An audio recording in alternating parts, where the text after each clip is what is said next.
बिस्मिल्लाहिर्रहमानिर्रहीम। मैं हूं नवीद सती और आप देख रहे हैं हमारा कैपिटल वन टीवी, जो कि डिजिटल प्लेटफॉर्म है। आप फेसबुक पे भी देख सकते हैं और यूट्यूब पे भी देख सकते हैं।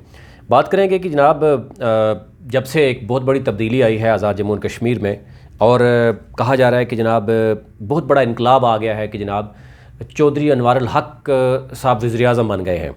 और थोड़ी सी उस पर नज़र डाल देते हैं, क्योंकि बहुत से लोग उस पर मुख्तलिफ़ तरह की जो बात कर रहे हैं। हमारी कोशिश होती है कि कुछ फैक्ट्स एंड फिगर जो ग्राउंड में होते हैं कि उन्होंने सियासत कब से स्टार्ट की, कितनी पॉलिटिकल पार्टीज़ उन्होंने तब्दील की, क्या उनका इससे पहले क्या विजन था। एक स्पीकर जो पहले स्पीकर रहा हो तो वो अपने इलाके के जो छोटे मोटे इश्यूज़ हैं क्या उसको भी सॉल्व ना कर सका, और अभी वो नोटिस ले रहा और बड़े बड़ी खबरें चलवाई जा रही हैं, नोटिस हो गया, ये हो गया, वो हो गया। तो इसी से अंदाज़ा हो सकता है कि इसका मतलब विजन कहाँ तक है। एनी हो, चलते जी। इस वक्त सबसे बड़ा बहरान वज़ीर-ए-आज़म तो वो बन गए, 54 में से 48 जो है वोट लिए, लेकिन बहुत क्लियर है कि वो किसके वज़ीर-ए-आज़म हैं, वो किसके इशारे पे आए। एक गैर सियासी तौर पर जिस तरीके से इशारा हुआ, तमाम पीडीएम और इवन पीटीआई के जो फारवर्ड ब्लॉक है, यानी सारी मफादात की गेम है कि वो उन्होंने वोट दिया। उसके बाद अब इससे अंदाज़ा कर सकते हैं कि अगर एक जिस शख्स का विजन हो, जिस शख्स के बारे में ये कहा जाए कि यार वो बहुत ही मेरिट पे काम करने वाला शख्स है, तो डेफिनेटली जिस पार्टी का वोट लेके वो आया होता है तो सबसे पहले तो उसके अपने वोटर्स को जो है एतमाद में लेना होता है। तो क्या वो शख्स जिसकी जो वोटर की अमानत थी, यानी ये वोट की अमानत है ना, आप यानी जिन लोगों ने वोट दिया उसको, कई हज़ार लोग हैं जिन्होंने वोट दिया, क्या उनसे पूछा गया कि मैं जो करने लगा हूँ मैं एक आज़ाद हैसियत में वज़ीर-ए-आज़म बनने लगा? तो क्या ही अच्छा होता कि वो कहते जी नहीं, मैं इस तरह नहीं कर सकता, मैं वापस अवाम में जाता हूँ और मैं वोट लेके आता हूँ। लेकिन उससे तो अंदाज़ा हो सकता है कि किस कदर उनके जो उसूल हैं या प्रिंसिपल किस हद तक सेट किया जा सकते हैं। लेकिन इस वक्त सबसे बड़ा इशू एक स्पीकर कि चौधरी लतीफ़ अकबर को जो है वो जनाब अब अगले सेशन में जो भी होगा, आज तो वैसे काबीना का इजलास भी हुआ, और क्योंकि फैसल राठौर वज़ीर हैं और जो सीनियर वज़ीर हैं जनाब कर्नल वक़ार नूर वो मौजूद हैं, तो एक हुआ। अब असम्बली का इजलास होगा, उसमें 15वीं तरमीम होगी, काबीना डिसाइड होगी और स्पीकर का इंतखाब होगा। ये 3 अहम मराहल हैं। अच्छा, उन मराहल में आने से पहले मैं आपको थोड़ा सा एक बैकग्राउंड नज़र दे दूँ। कुछ लोग पूछ रहे थे कि जनाब जो अनवर अल हक हैं, जो स्पीकर रहे, जो वज़ीर-ए-आज़म बने, तो बहुत बड़ा इनकलाब लेके आ रहे हैं। थोड़ा सा नज़र से बैकग्राउंड आपको पता चल जाता है कि यानी ये अब लोग बताएं कि उनके बटन खुले होते हैं, उनके बाजू बटन खुले होते हैं, कमीज़ जो है वो पुरानी पहनी होती है, इस्त्री के बगैर पहनी होती है, और ये अगर ये बताया जाता है कि जनाब वो जो है वो मलंग टाइप हैं, तो ये बहुत अच्छा वज़ीर-ए-आज़म मिल गया, तो क्या ही अच्छा होता है कि वो आवाम के लिए उस शख्स ने क्या किया। अभी तक वो स्पीकर के ओहदे तक आया, क्या उसका कोई विजन से पहले सामने आया, या नोटिस लेना या चीज़ें लेना ये शायद बहुत पुरानी बातें हो गई हैं। एक चेयरमैन यूनियन कौंसिल भी आता है तो वो कुछ ना कुछ तो उसने भी करना होता है ना आगे। यानी हो वो सरदार तनवीर इलियास ने बहुत कुछ किया कि ये कर देंगे वो कर देंगे। एट द एंड पब्लिक को क्या फ़ायदा हुआ? अच्छा चलो आगे चलते हैं जनाब। 1991 में ये आपको पता है कि जब बैरिस्टर सुल्तान वज़ीर-ए-आज़म थे तो पीपल्स पार्टी के प्लेटफॉर्म से ये आए, और 96 से 2001 तक इनको एक छोटा सा ओहदा दे दिया गया। वो आपको पता है कौन सा ओहदा था। फिर उसके बाद ये चले गए, बैरिस्टर सुल्तान चले गए PML, यानी जो थी PMLN, एन नहीं थी, मुस्लिम लीग थी उस वक़्त, इनको बनाई मुस्लिम लीग, और उसमें ये चले गए।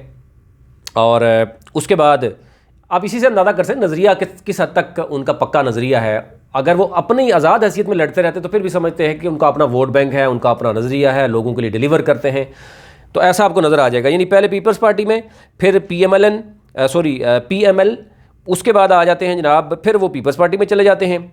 2011 से 2016 तक वो हार जाते हैं पीपल्स पार्टी में। हारने के बाद आखिरी साल में 2016 में वो गुड गवर्नेंस के आखिरी साल में जनाब गुड गवर्नेंस का हेड बन जाते हैं, और फिर उसी पीपल्स पार्टी के गुड गवर्नेंस करते रहे कि 2016 में उन्होंने पीपल्स पार्टी का टिकट नहीं लिया। उन्होंने कहा जी पीपल्स पार्टी ने तो बेड़ा गर्क कर दिया, करप्शन की। तो उसके बाद वो आज़ाद लड़े, और आज़ाद जो है तारक फारूक से वो हार गए, ये 2016 में। 2021 में फिर वो आ जाते हैं PTI में, आ जाते हैं PTI का वोट टिकट लेते हैं, इलेक्शन जीत जाते हैं इसी तारक फारूक से, और उसके बाद वो स्पीकर बनते हैं। और उसी जो आवाम ने वोट दिया वो PTI का वोट दिया, और अगर उससे पहले वो आज़ाद हैसियत में जीतते और जीत जाते तो फिर हम आज कह सकते थे कि वाकई जो जनाब अनवार अल हक साहब है उनका अपना वोट बैंक था। PTI का क्या औकात है कि अनवार अल हक के सामने जो है वो वोट का मामला है। लेकिन वो हार गए, आज़ाद हैसियत में हार गए, पीटीआई के टिकट में वो जीत गए, और इससे पहले मुख्तलिफ पोलिटिकल पार्टी से ही वो आते रहे।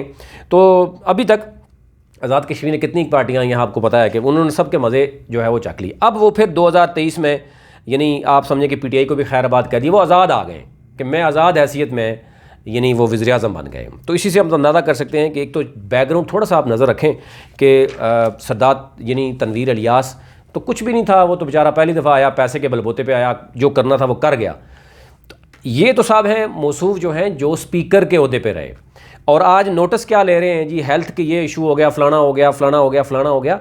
इसके मतलब ये हुआ कि स्पीकर के ओहदे पे भी होते हुए वो डिज़र्व ही नहीं कर रहे थे स्पीकर का ओहदा, कि अगर स्पीकर के ओहदे होते हुए अपने एरिया के लोगों को या पूरे कश्मीर में स्पीकर का ओहदा, तो खैर आज़ाद तो स्पीकर का ओहदा होता है, ये तो आप बखूबी जानते हैं, स्पीकर वाकई न्यूट्रल का ओहदा होता है, और अगर उस पे होते हुए तो वो कुछ नहीं कर सके, और अब वो जो है वो वज़ीर आज़म बनते हुए। एनी हाउ बहुत से सवालात हैं, बहुत सी चीज़ें हैं, हम उस पे नहीं जाते। एक तो यह है कि कश्मीर में सबसे जो बड़ा इशू है वो इस वक्त महंगाई का है। जो ही वो वज़ीर आज़म बने आटा मज़ीद महंगा हो गया, लोग उस पर भी कर रहे हैं, और लोगों की डिमांड ये भी है कि क्या ही अच्छा होता कि आप मतलब लोटा ना बनते, आप बाकायदा तौर पर अपना वोट बैंक के थ्रू आते। इस तरीके से तो आप उधर ज़रा चले गए हैं, और अब ज़ाहिर है पीडीएम इस कदर जो है वो सारे मिल के जब इक़्तिदार करेंगे तो फिर आवाम के ऊपर तो एक बम ही जाएगा, बम गिरेगा आवाम के ऊपर कि 15वीं तरमीम, पहले आप अंदाज़ा करें कि 13वीं तरमीम, जब 15वीं तरमीम करने की कोशिश की जा रही थी, सद्दात तनवीर इलियास भी बात करते, वो भी ब्लैकमेल हो रहे थे वज़रा के हवाले से कि वो भी उन्होंने बहुत से वादे किए हुए थे, दावे किए हुए थे बहुत से लोगों ने, लेकिन रुकावट कौन था आपको पता ही है। लेकिन अब जिस तरफ से इशारा है कि जनाब और कोई चीज़ नहीं छेड़नी, आप वज़रा की तादाद बढ़ाएं, इसी गरीब आवाम के ऊपर जो है वो इक़्तिदार के मज़े लूटें।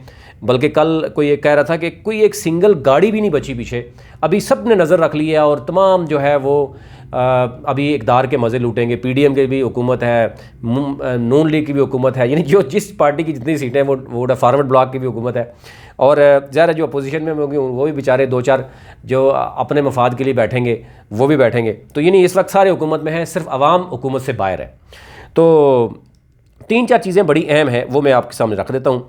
एक तो यह है कि वहाँ पर जो स्कूलों की पोजीशन है, इवन जो जब ज़लज़ला आया उसके बाद से भी जो सूरत हाल है, अभी तक वो चीज़ें अपग्रेड नहीं की गई। लेकिन ये तो महकमाना अंदर की चीज़ें हैं जो कोई भी आके एक बेहतरीन अफसर अब खड़ा कर दें वो भी कर देगा। विजन होता है लीडर का जो अपनी कौम बनाता है। अब ज़ाहिर है जो छोटी सी रियासत है उसमें तो एक मॉडल, मैंने कल भी बताया कि मॉडल होना चाहिए था उस रियासत को, जो कि कहीं और चलना चाहिए। अच्छा, नहीं हो, स्पीकर का इंतखाब होने जा रहा है जी, चौधरी लतीफ़ अकबर साहब को इंतखाब करना है। अब फॉरवर्ड ब्लॉक के लोग भी ढूंढ रहे हैं, 20-24 वो भी हैं, वो भी देख रहे हैं कि उनको कितने वज़रा बनाया जाएगा। अब उनको लालच दिया गया है जनाब कि 15वीं तरमीम में हमें तमाम पार्टियां सपोर्ट कर रही हैं, हमें जनाब इस्टैब्लिशमेंट की तरफ से भी इशारा है कि जितने मर्ज़ी इंजॉय करो, जितने मर्ज़ी वज़रा बनाओ, और इसी गरीब आवाम जो बेचारे कश्मीर की आवाम है, यूथ है, पढ़े लिखे नौजवान हैं, वो मुल्क से बाहर जाके कोई कहाँ पे क्या कर रहा है, कोई क्या कर रहा है, लेकिन अयाशी जो है वो हो रही है। यानी जितना इलाका है 40-50 लाख की, आप सिर्फ रावलपिंडी को देख लें, एक डीसी चला रहा है, ठीक है, 3-4 एमपीए चला रहे हैं, 2-4 एमएनए चला रहे हैं। आप उसमें आप देखें कि फ़ौज ज़फ़र मौज जो है इतनी बड़ी है कि आप सोच भी नहीं सकते कि जनाब अभी यानी वज़रा की तादाद भी कम है कि वो सारे के सारे आयाशी करेंगे आम आवाम के पैसे पे। अच्छा, एक और चीज़ जो है इसमें नज़र आ रही है, 2-3 चीज़ों में ब्लैकमेल हो रहे थे। ज़ाहिर स्पीकर जो अनवार अल हक साहब है, उनको किसने बनाया प्राइम मिनिस्टर आपको तो सब पता है, अदरवाइज़ उनका अपना हल्के से भी जीतना मुश्किल है, क्योंकि आज़ाद हैसियत में वो हारे हैं, इसलिए हम कह रहे हैं। ये फैक्ट्स मैं आपके सामने रखूँगा, वोट भी बताऊँगा कि अभी तक अनवार अल हक साहब ने जब से सियासत शुरू की अभी तक कितनी दफ़ा आवाम के साथ यानी उन्होंने जीते, कितनी दफ़ा हारे, क्या उन्होंने इससे पहले विजन उनका हुआ, ताकि उनको अपने हल्के से पता चले ना, बाकी कश्मीर के लोगों को भी पता चले कि कितना एक उनका विजन है।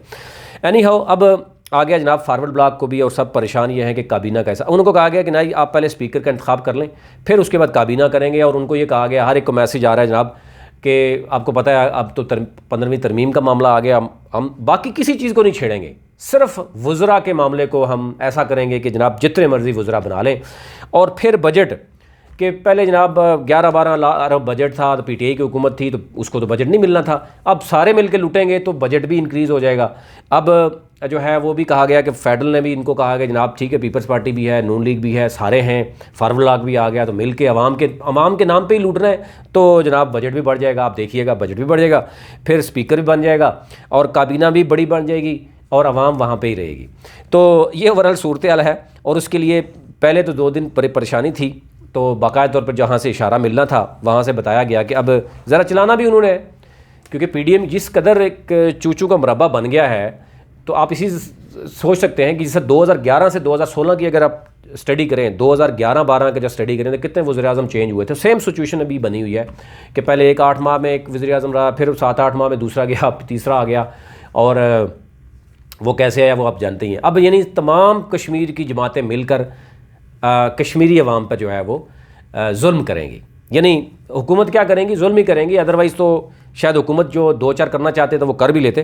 तो ये ओवरऑल सूरत हाल है, वो आप तक रखनी थी। लेकिन कुछ डिटेल में आपके साथ शेयर करूँगा। वो जो डाटा है वो आपके साथ स्क्रीन पर भी कुछ शेयर करूँगा ताकि आपकी आसानी के लिए। अभी तक ले इतना ही। अपना अपने मुल्क का ख्याल रखिए। चैनल को ज़रूर सब्सक्राइब कीजिए ताकि हर नई आने वाली वीडियो आप तक पहुँच सके। बहुत शुक्रिया।